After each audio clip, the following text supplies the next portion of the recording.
Hermanos y amigos de la Iglesia Hispana de Wetherill Park en Sydney, que nos estáis viendo en directo a través de esta página, y a los que nos veis con posterioridad en nuestra página web o en nuestro canal de YouTube, sed todos muy bienvenidos. Cuando era pequeño me gustaba sentarme junto a mi abuela paterna para que me contara historias de la Segunda Guerra Mundial. Ella siempre se emocionaba cuando me contaba el momento en que, estando en ese campamento de concentración alemán con la única compañía de mi padre, que en ese tiempo ya tenía 8 años, anunciaron a voz en grito que el ejército aliado había derrotado al ejército alemán y que todos los que estaban en el campo de concentración iban a ser liberados porque la guerra se había terminado. La muerte indiscriminada y la devastación eran por fin cosas del pasado. Lo peor que existe en el mundo son las guerras. No debería haber guerras nunca más, me decía ella siempre. Mi abuelo paterno, que estaba en otro campo de concentración, fue dejado morir a la intemperie, víctima de los intereses políticos de la España de la posguerra. La emoción de la victoria, la alegría de haber vencido es algo difícil de describir.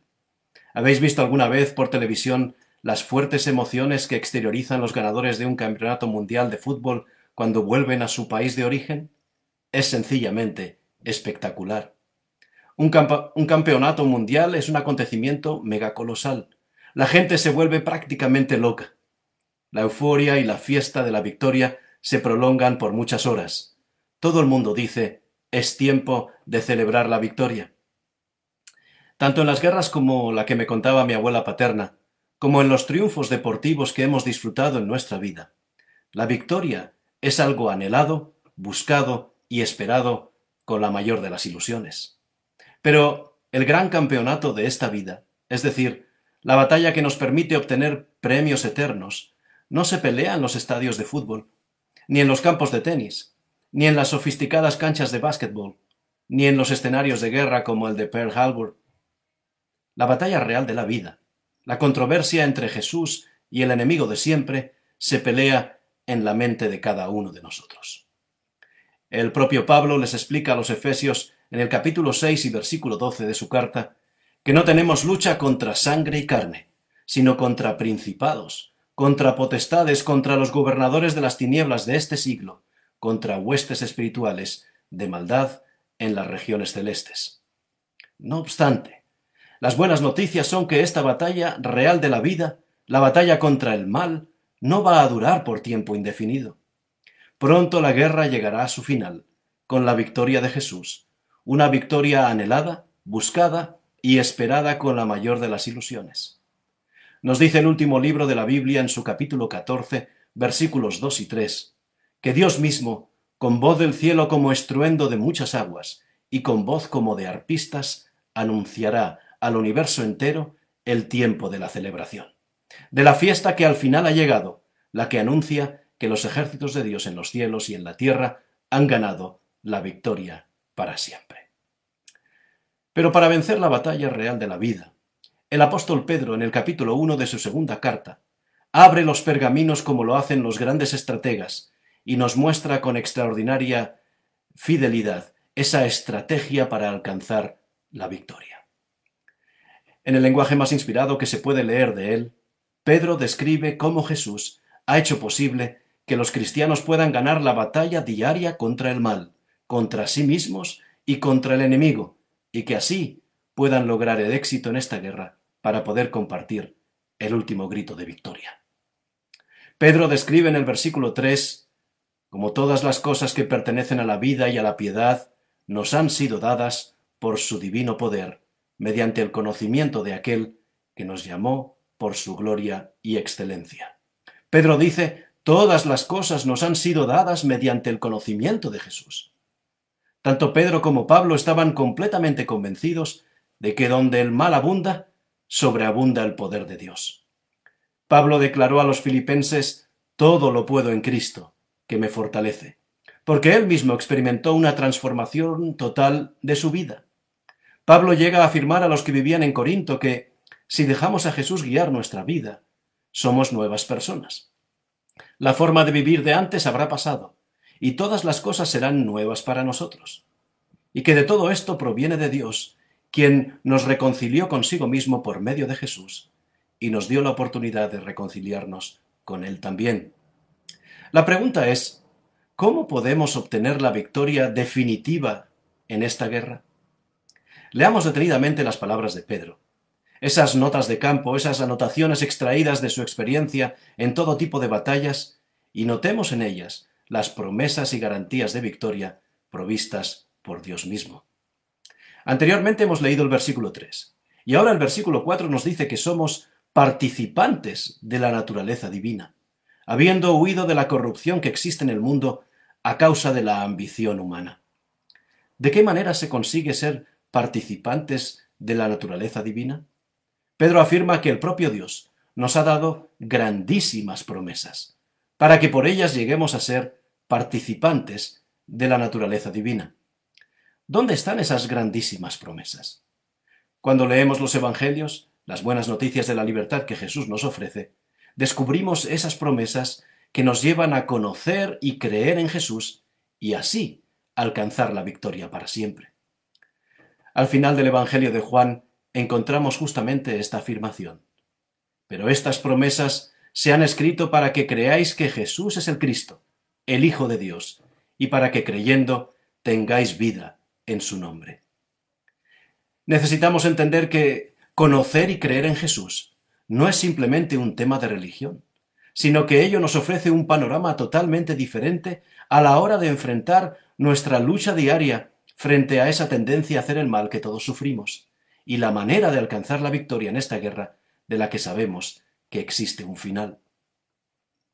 La victoria que se gana contra este mundo centrado solamente en el yo, la victoria que se gana contra nuestro enemigo de siempre y contra nuestra tendencia a hacer el mal, es una victoria continua, o al menos debería serlo. Pero ¿cómo podemos ganar la batalla? ¿Cómo podemos ganar la guerra? Buscando al mejor aliado.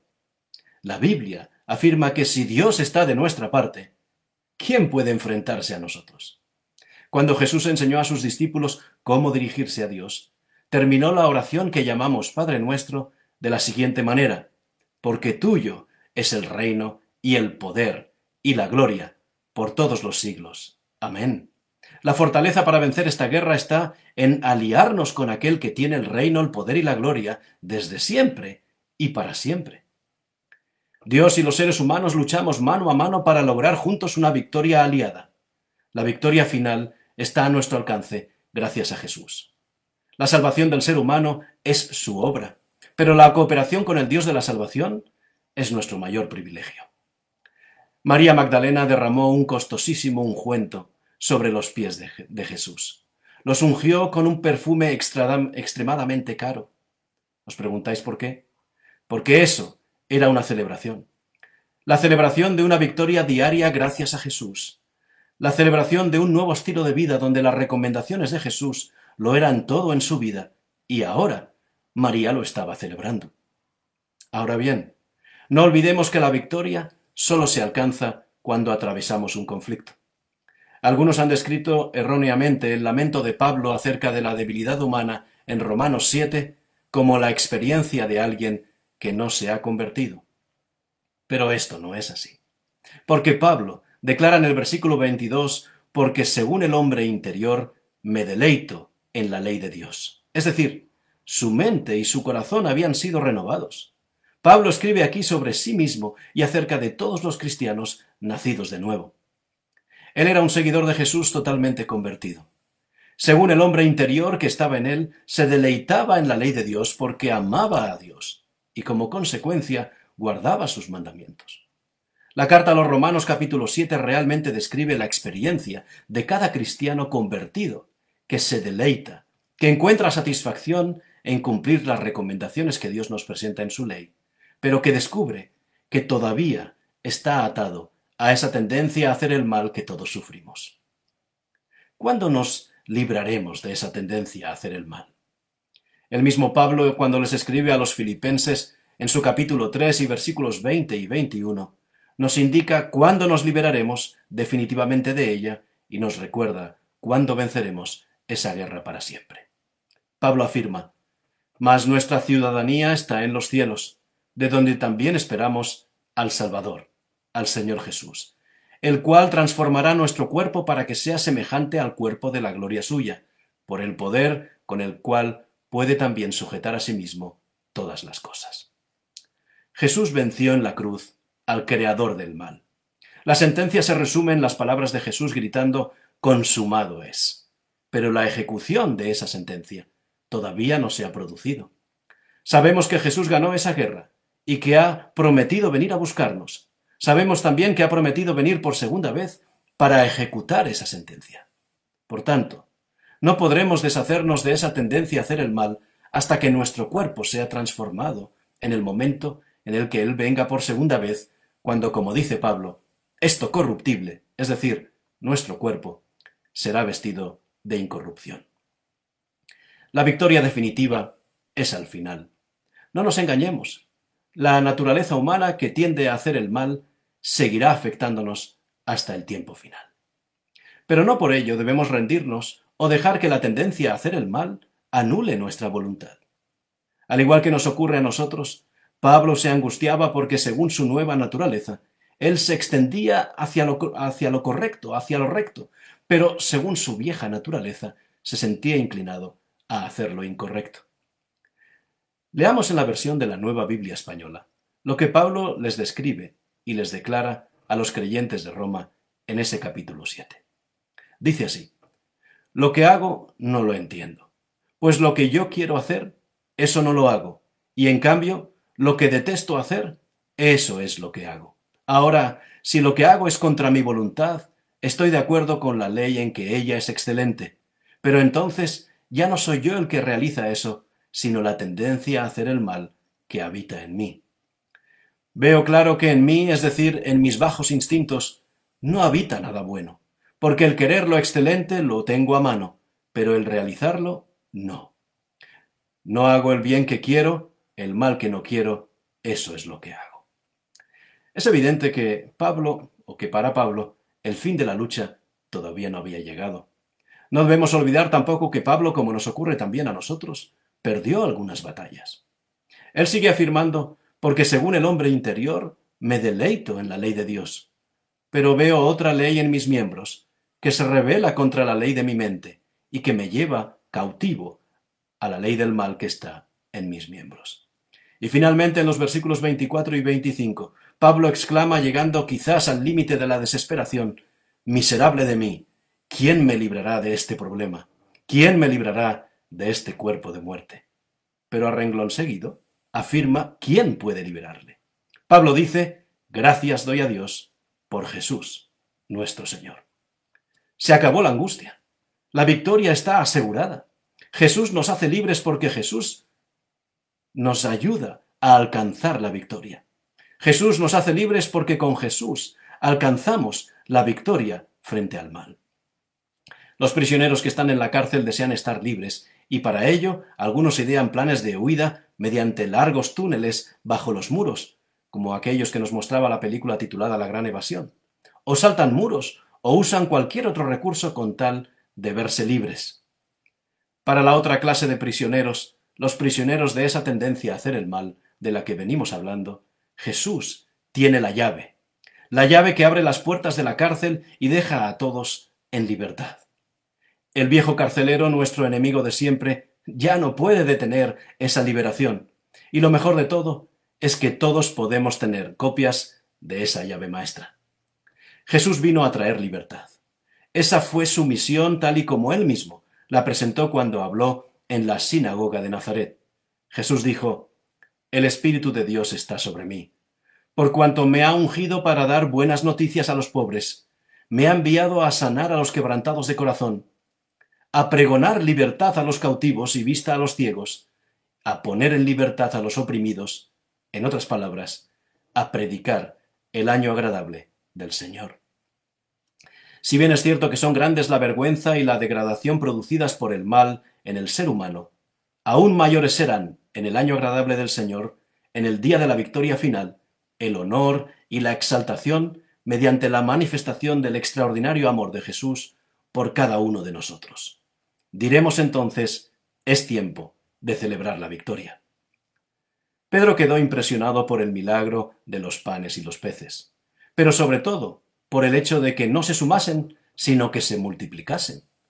Así es como el propio Pedro acentúa esa declaración de Pablo de confianza en Jesús para alcanzar la victoria, no diciendo gracia y paz os sean sumadas, sino que dice gracia y paz os sean multiplicadas en el conocimiento de Dios y de nuestro Señor Jesús. Lo más interesante del capítulo 1 de esta segunda carta de Pedro es que el autor contrasta la multiplicación con la suma, es decir, la parte divina con la parte humana. Pero no debemos olvidar que para Pedro, la adición, la suma, también tiene su importancia en nuestro crecimiento como cristianos. Dice Pedro, vosotros también, poniendo toda diligencia, añadid a vuestra fe virtud, a la virtud conocimiento, al conocimiento dominio propio, al dominio propio paciencia, a la paciencia piedad, a la piedad afecto fraternal y al afecto fraternal amor. Vez tras vez, Pedro identifica la victoria con el conocimiento de Jesús, nuestro Señor. Al final de su segunda epístola, el apóstol nos invita a crecer a través de ese conocimiento. Dice así, antes bien, creced en la gracia y el conocimiento de nuestro Señor y Salvador Jesucristo. A Él sea la gloria ahora y hasta el día de la eternidad. Amén. Debemos aprender más de Jesús. Debemos comprender que creyendo en Él tenemos el privilegio de participar de la naturaleza divina y apartarnos así, como afirma Pedro, de la corrupción que hay en este mundo a causa del egoísmo y la ambición humanas. Por otra parte, Pedro desea que no seamos negligentes a la hora de compartir estas promesas con todos los creyentes, de modo que puedan conocerlas, entenderlas y ser establecidos en la verdad que es Jesús.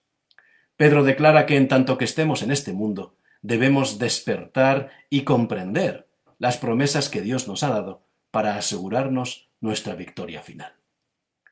No tenemos nada que temer del futuro, a menos que olvidemos la manera en que Él nos ha conducido y lo que nos ha enseñado en nuestra historia pasada.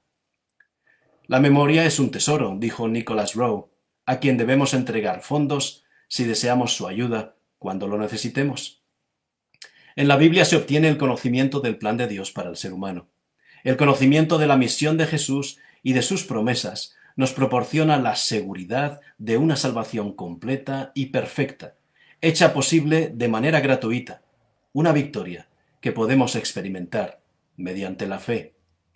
Todas las cosas han sido provistas para que alcancemos nuestra victoria final.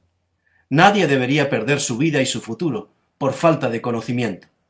Todos podemos ser salvados al fin si mantenemos nuestra memoria y nuestro conocimiento firme en qué y en quién hemos creído. La profecía cumplida en Jesús es la muestra evidente de la inspiración divina de la Biblia. Es el símbolo de una victoria anunciada. Pedro afirma en esa segunda carta de la que venimos hablando en esta reflexión lo siguiente: tenemos también la palabra profética más segura, a la cual hacéis bien en estar atentos, como a una antorcha que alumbra en lugar oscuro, hasta que el día esclarezca y el lucero de la mañana salga en vuestros corazones.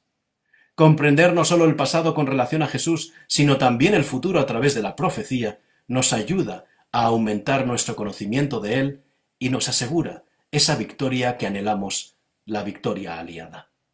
Conocer para comprender. Esta es la clave para la victoria final frente al mal. Jesús es el gran descubrimiento. Jesús es nuestro mejor aliado para vencer esta guerra. No en vano el último libro de nuestra Biblia nos habla sobre el descubrimiento, el conocimiento completo, la revelación de Jesucristo. El conocimiento de la verdad, el conocimiento del poder que Jesús nos ofrece, es nuestra protección en todas las luchas, nuestra defensa en todas las batallas que enfrentamos diariamente. Los grandes árboles no son derribados de un solo hachazo. Es necesario ser persistente una y otra vez para que finalmente el árbol sea derribado de una forma precisa. Nuestra gran victoria es el fruto de una labor diaria, de una labor constante.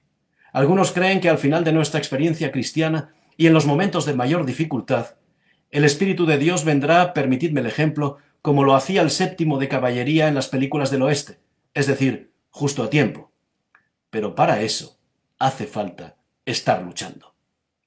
Nuestra realidad cristiana de hoy necesita de un contacto mucho más estrecho con nuestro aliado, con nuestro cooperador necesario, con aquel que conoce y ha experimentado la dureza del combate en primera línea de fuego.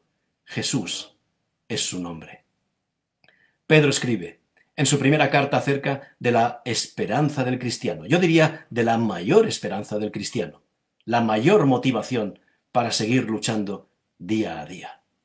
Pedro afirma: bendito el Dios y Padre de nuestro Señor Jesucristo, que según su grande misericordia nos hizo renacer para una esperanza viva, por la resurrección de Jesucristo de los muertos, para una herencia incorruptible, incontaminada e inmarcesible, reservada en los cielos para vosotros, que sois guardados por el poder de Dios mediante la fe. ¿Para qué? Para alcanzar la salvación que está preparada para ser manifestada en el tiempo postrero. Hoy vivimos en el tiempo postrero.